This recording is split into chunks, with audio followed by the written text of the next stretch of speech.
Olş iş lat olş iş tal yiş olşulu çonkar işte yetişil toş. Geç kalır çonkar doğru. Cami bu ize yıl çalıyor. Hokunuk girdi oğlu. Girdi oğlu. Dakika punkt olşulu ve halk kilin metliye loş punkt kılla. Dakika i punkt uzuş terz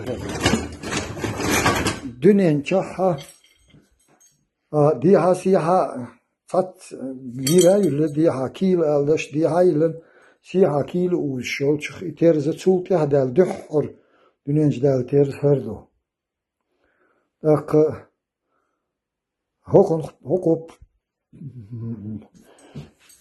punkt uzuş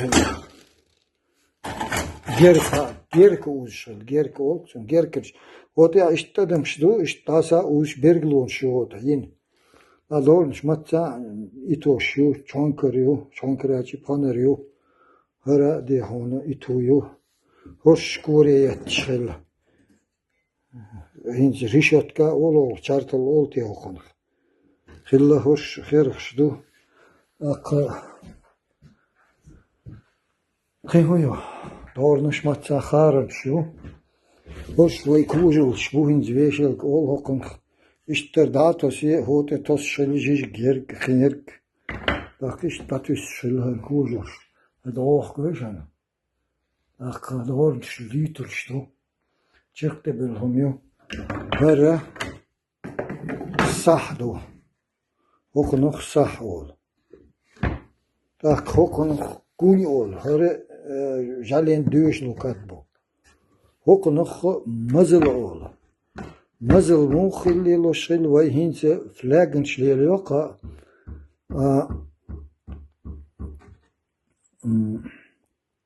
Ço maz doç. Maz flag daldır. Şi flag, ko flag.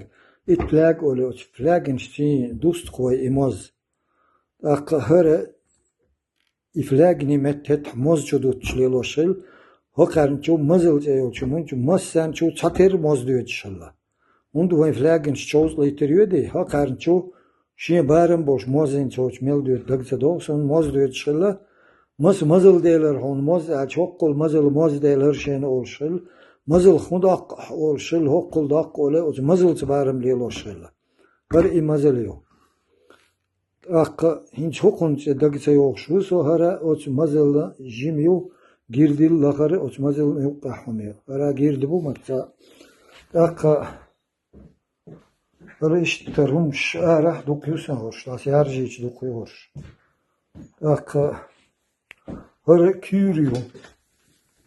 O çu o bu diye inser lilhan işte yuvarı gergiş ya merse taya.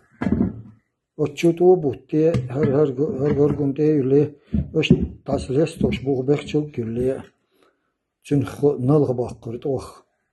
Da koşmatsa kabın şu, to bakış geliyorlar, çok iyi dotta. Böyle Şumerski pasu diyorlar. Şumer şu olşalla, var 20 metre kargah kerini hoş, kaçtı çok. Da ikişniş tu kargah der no grozdah, lat da mettah kerini hoş. Da her kür hote çok noch gorgum olur. Oğun gorgum olur hote Sabah çok karşıya işte çuyulle hote